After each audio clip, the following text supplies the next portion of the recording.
Welcome, friend. Follow me. We're going somewhere dark, somewhere dangerous. Most people would never dare enter the place we're going. There's no telling what horrors we'll find, what terrors we'll uncover. Don't say I didn't warn you. We might discover terrible monsters lurking there.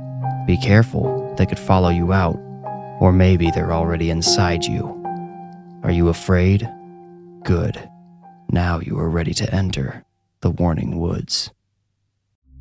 A cubicle farm. That's a phrase that gets tossed around by people who don't really seem to mind that it implies they're just livestock, either getting milked or fattened up for slaughter. They don't recognize the similarities between themselves and a pig spending its day in a pen, unable to run, just sitting and eating and crapping its way through life. The only difference is the pig gets to take a nap whenever it wants. I suppose us pencil pushers do have one advantage over swine. We get to cruise through our mind-numbing days with a little caffeine steam engine chugging in our brains. The coffee pot is an oasis. No, it's a town square. It's where people go to feel like humans for a few short minutes, instead of like keyboard monkeys. I know the monkey thing breaks out of the farm analogy, but it summarizes how I feel about my job the best. I feel like a monkey, trained to operate my computer, which, let's be honest, is what does the real work. Without that computer, I wouldn't be much good at data analysis, and if I could do it on my own, I'd probably be working at NASA instead of Z-Web Technologies. You know, I probably shouldn't have mentioned where I work in this story. I bet I just opened myself up for a lawsuit if anybody I know hears this. Oh well. A stuffy courtroom will be an exciting change of pace. I suppose the office did have a couple of exciting days back in September. The first was a Friday, the holiest of weekdays. I was slumped in front of my screen analyzing data and creating work for my chiropractor when I heard a thump in the neighboring cubicle. That's the one where Lisa Sato processes customer complaints. I had always enjoyed Lisa. She had a sunny disposition that was only occasionally overcast by a particularly brutal customer. Some people seemed to think Lisa was the magical Z-Web fairy who waves her shimmering wand and fixes all of their problems. When they received anything less than that, they took it out on her personally. I'm sure that can't be fun, but I have to admit there are days when it sounds far more exciting than my own job. Needing to stretch my legs anyway, I stood and walked around the divider to check on Lisa. "You good in here, Sato?" I asked. A lot of us use each other's last names like we're high school football players. I guess it's our way of sounding casual. Sato, Lisa, didn't respond. She had rested her head on her desk in front of her blank computer screen. I listened for the steady whir of her computer's cooling fan, but it sounded like her whole system had been shut off. She must have gotten a doozy of a complaint, I had thought. If you're having a problem with your system, I could go grab Tim. IT's right by the break room, and I was going for a coffee anyway, I said. Lisa's head snapped up at the mention of Tim Packard from IT. Our mutual disdain for the man was at the foundation of Lisa and I's friendship. Poor Tim, it wasn't his fault. He was born with one leg shorter than the other and has to walk with a sort of rocking motion. I'll admit, some of us are guilty of referring to him as Tiny Tim, like the little crippled boy in A Christmas Carol. Cruel, I know. If he catches you up and about, he'll always start up a conversation and make you walk next to him at his excruciating pace. He mostly talks about things that don't interest you in the slightest. It's like the guy deliberately studies subjects no one else could ever care about. Do you know how a city's altitude relative to sea level affects its water pressure?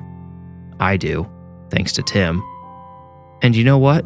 I could probably look past those things, particularly the physical problems he can't help, if Tim was actually competent at his job. Please don't, Lisa groaned at the mention of Tim. I had expected a more animated reaction, but I figured Lisa was tired. There she is, I said, smiling. Why's your computer off? The weekend doesn't start for, I checked my watch, 57 minutes.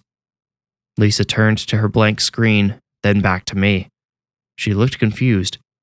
At first I thought she was messing with me, but then she reached under the desk, hit the power button on her computer, and turned to me again with her narrow face scrunched even tighter.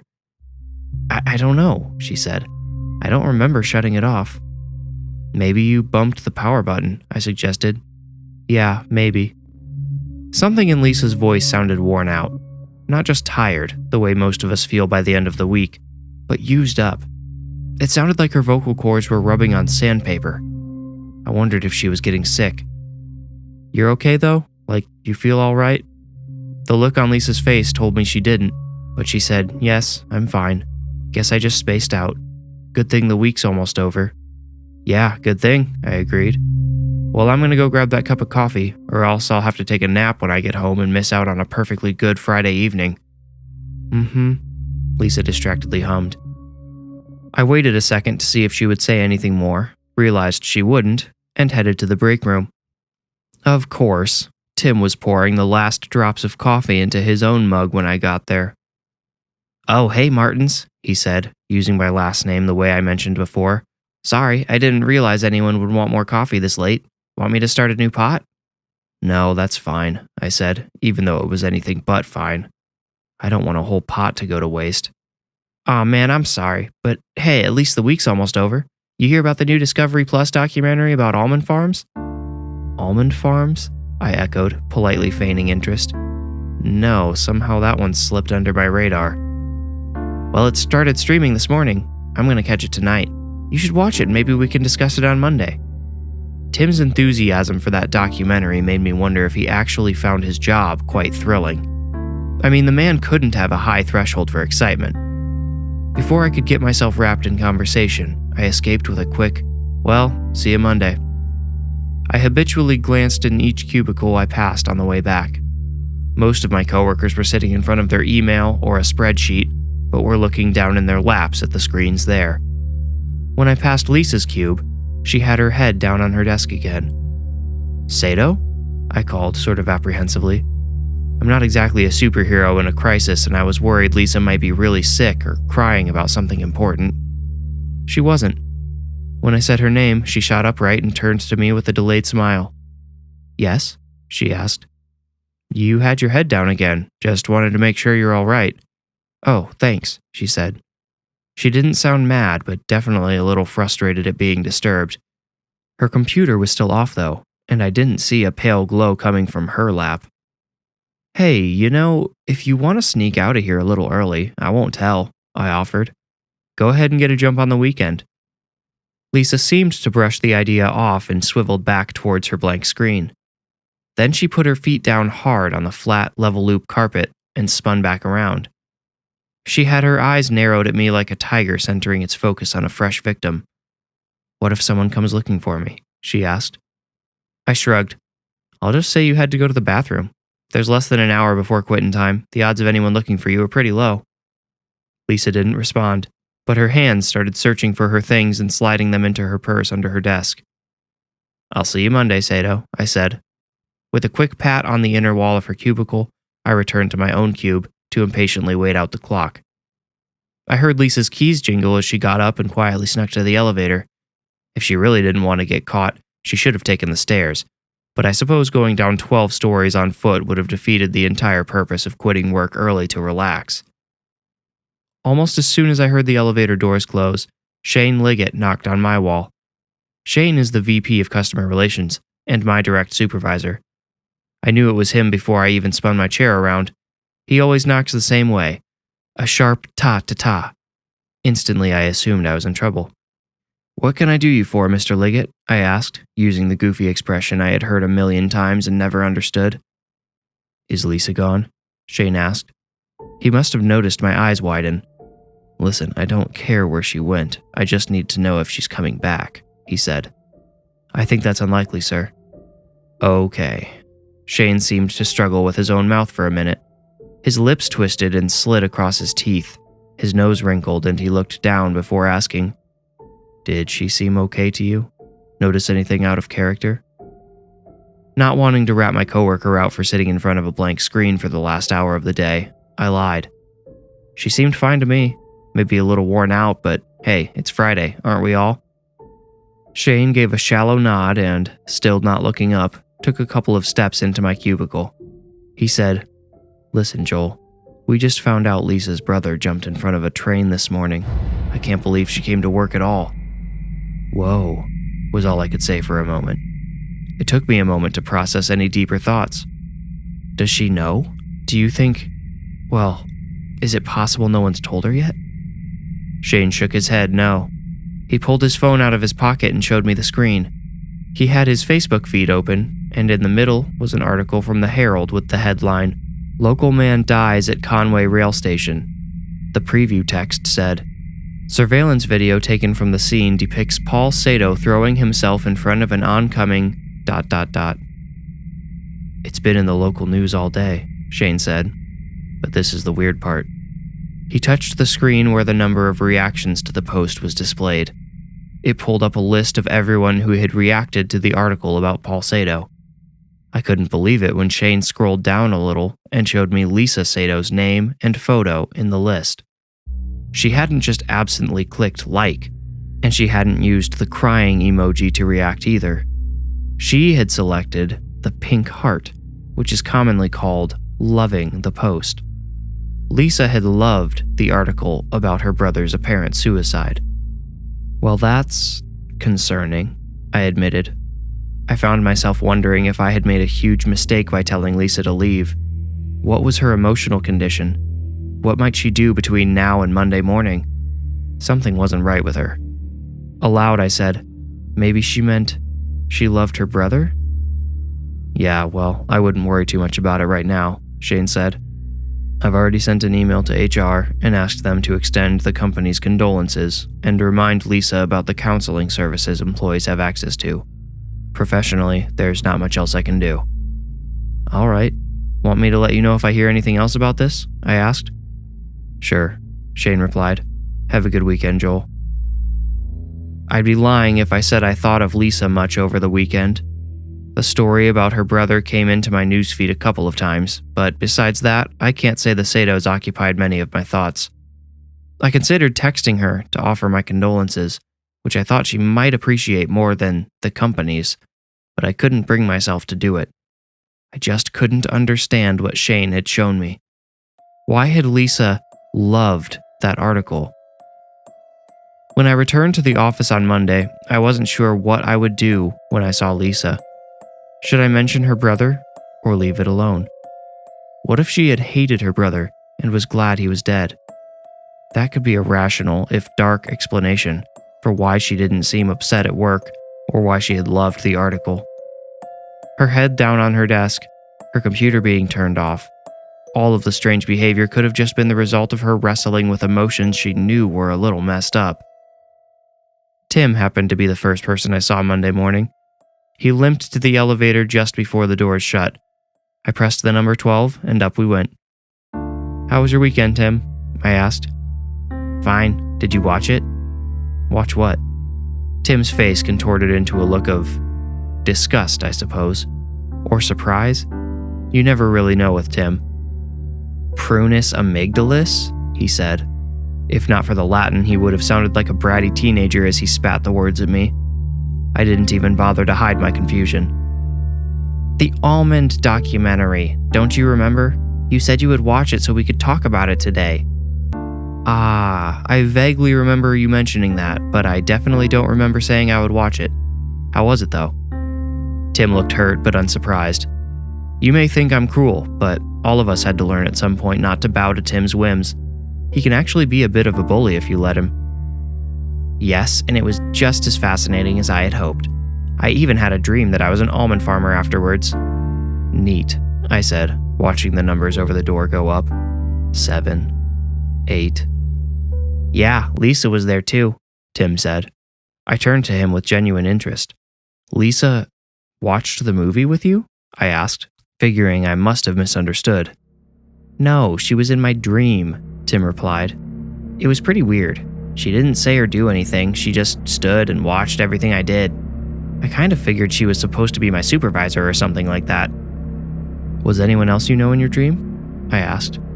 "Sorry, you weren't there if that's what you're wondering. Maybe you would have been if you had actually watched the doc like you promised." I rolled my eyes.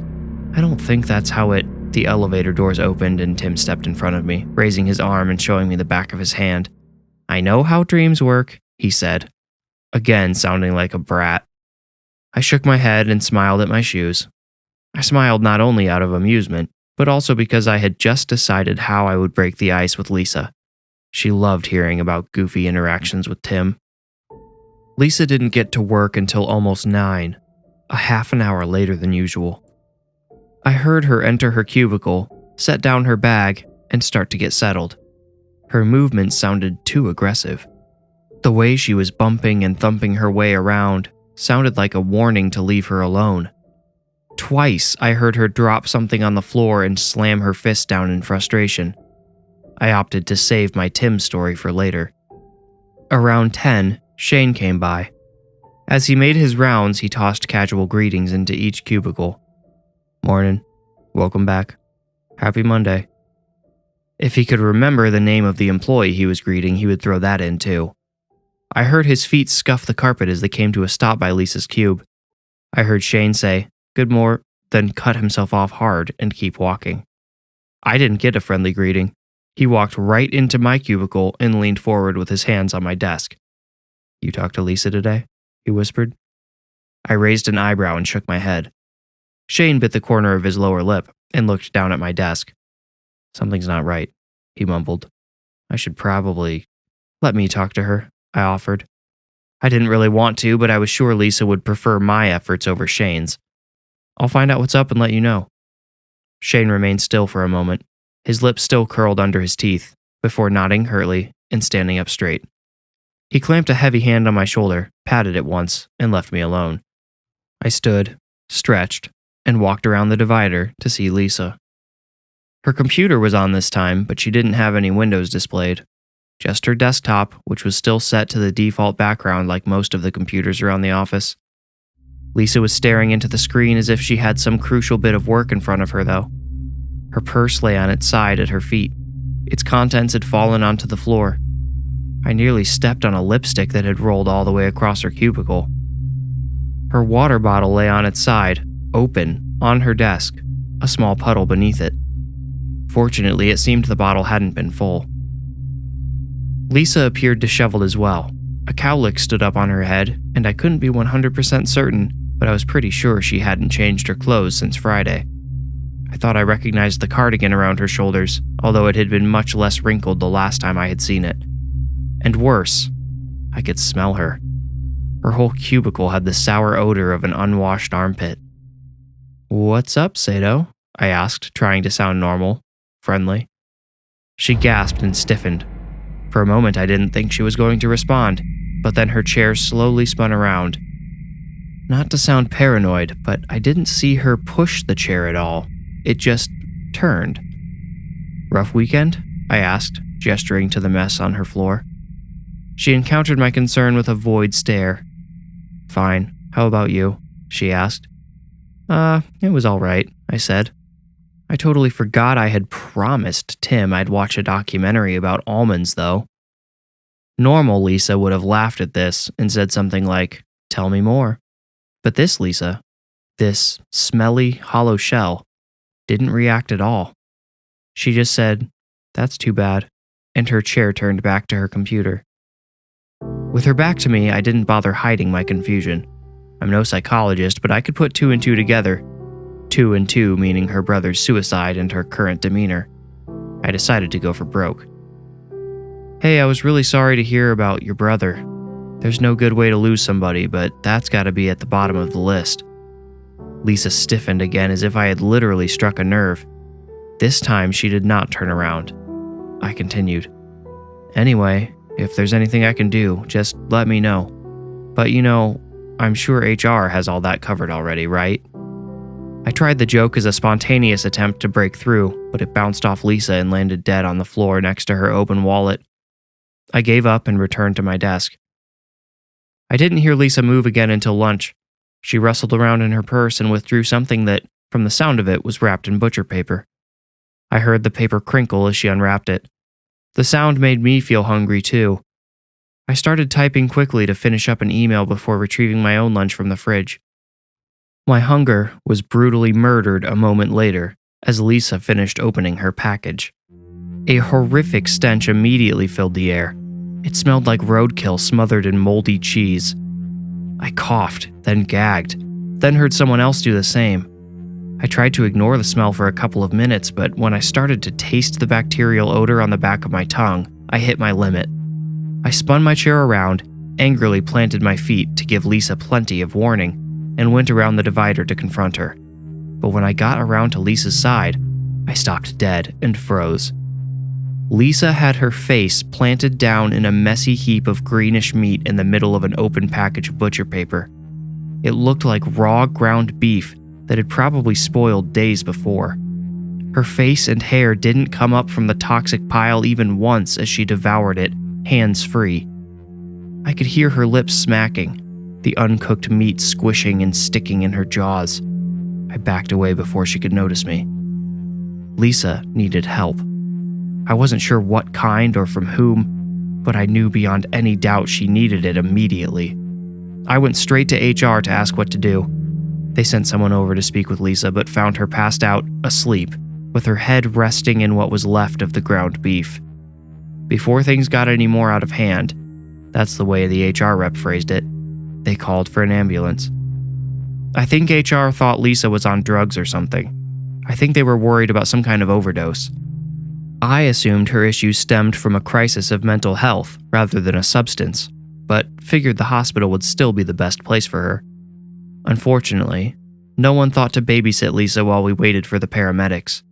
Since there was no active emergency, they didn't come at full speed. By the time they showed up, Lisa had vanished. She left the remainder of her lunch behind. Well, the good news is she's probably going to end up at the hospital anyway if she ate that spoiled meat, Tim said when I ran into him near the end of the day. Yeah, Tim, that's great news, I replied sarcastically. Maybe he started in with his obnoxious voice, and I just couldn't take it. Not on that particular afternoon.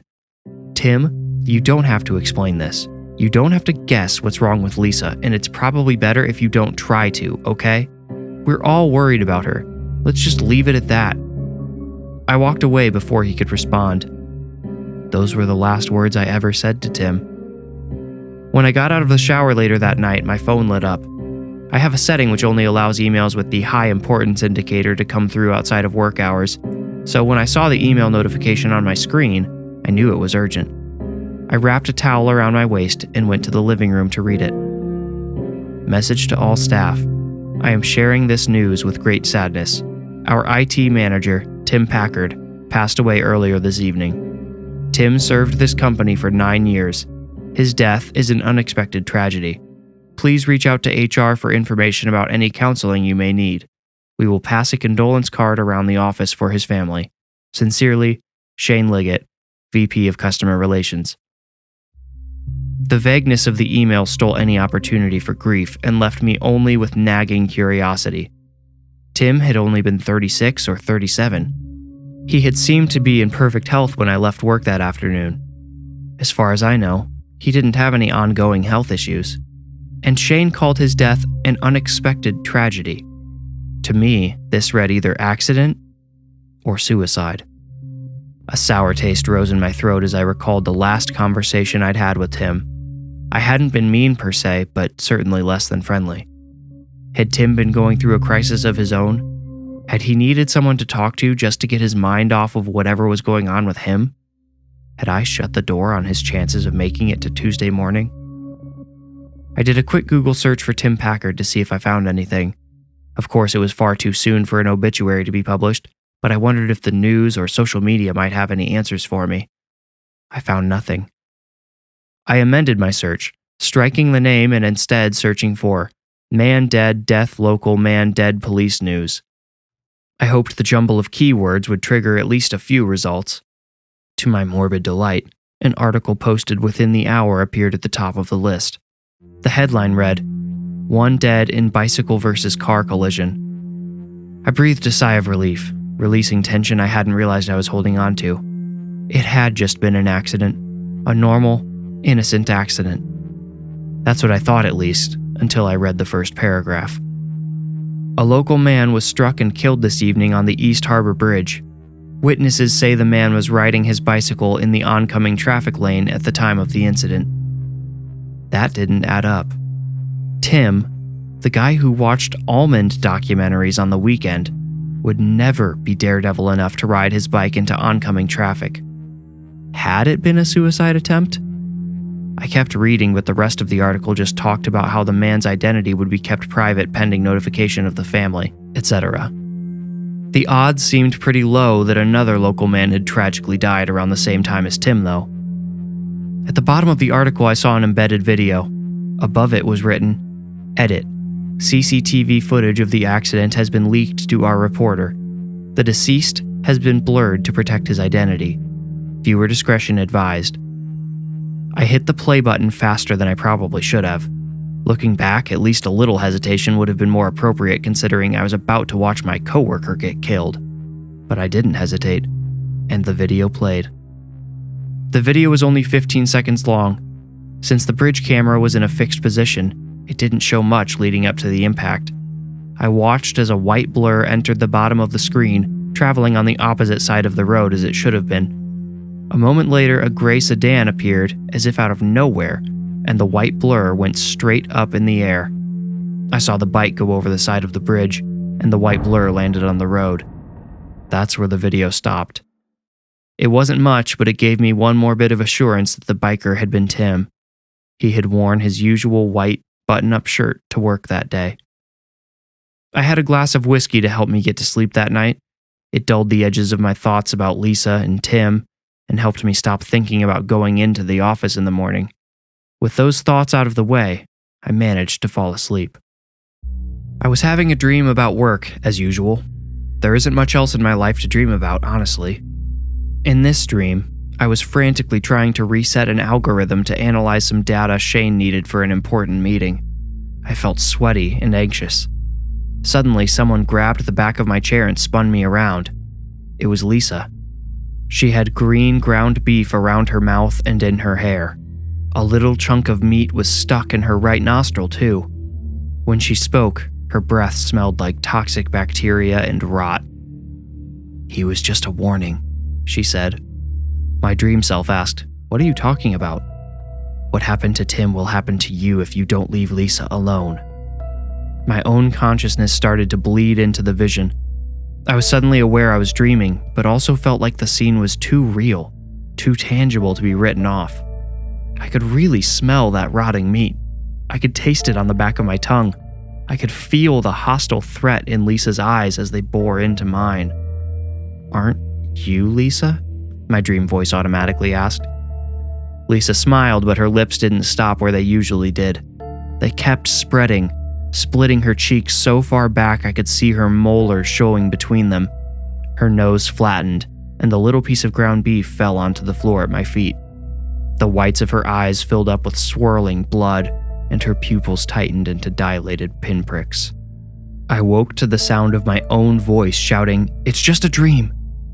I sat up, panting and wondering if the dream had been more than that. Lisa had loved the article about her brother's suicide. Tim's death hadn't been quite so direct, but you could have called his behavior in his final moments suicidal too. Was Lisa... Did she have something to do with their deaths? I slept the rest of the night away restlessly. I woke the next day feeling miserable and groggy. I even considered taking a sick day, but figured people would assume I was grieving about Tim. This will make me sound like a jerk, but I just couldn't let them think I was that affected by his death. I got in the elevator at the office's ground floor. I pressed 12, and the doors began to close. A hand shot between them at the last second and forced the doors back open, revealing Lisa standing on the other side. She didn't smile or acknowledge me at all.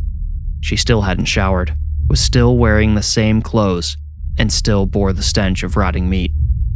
My heart raced as she stepped in and the elevator doors slid shut. The motor whirred to life, and with a small jerk, we began to ascend. I looked down at my feet as I considered what to say, or whether I should say anything at all. When the doors opened, I would go straight to HR and have them call 911, but first I had to survive the long minute in the elevator. Lisa's cacophony of stenches smelled so terrible I couldn't breathe. I felt like the ride was taking longer than usual, so I looked up at the numbers to find out where we were. My eyes never made it up that high. Halfway there, they caught Lisa's reflection in the elevator doors. She was smiling at me.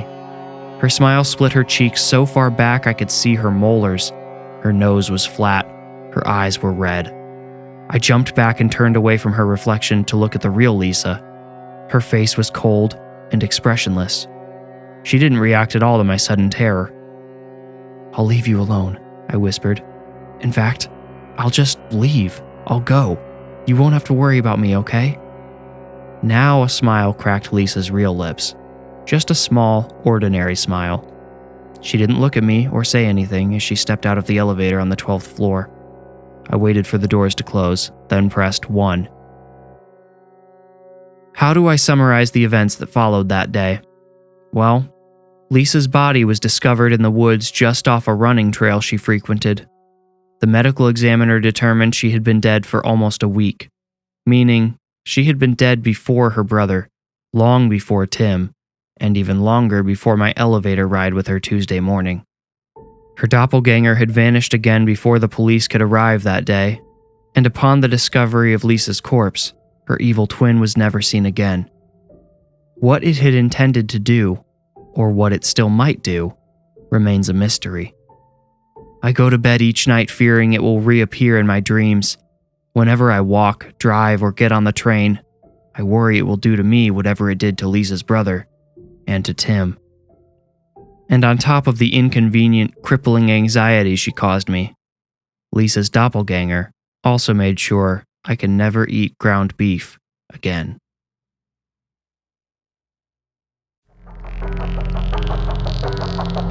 You made it out. Congratulations. If you enjoyed the story, please rate and review this podcast wherever you like to listen. Reviews are the best way to support the podcast and help it grow. You can also become a patron at patreon.com/thewarningwoods. If you want more creepy content, including the images that accompany each story, follow me on Instagram at thewarningwoods.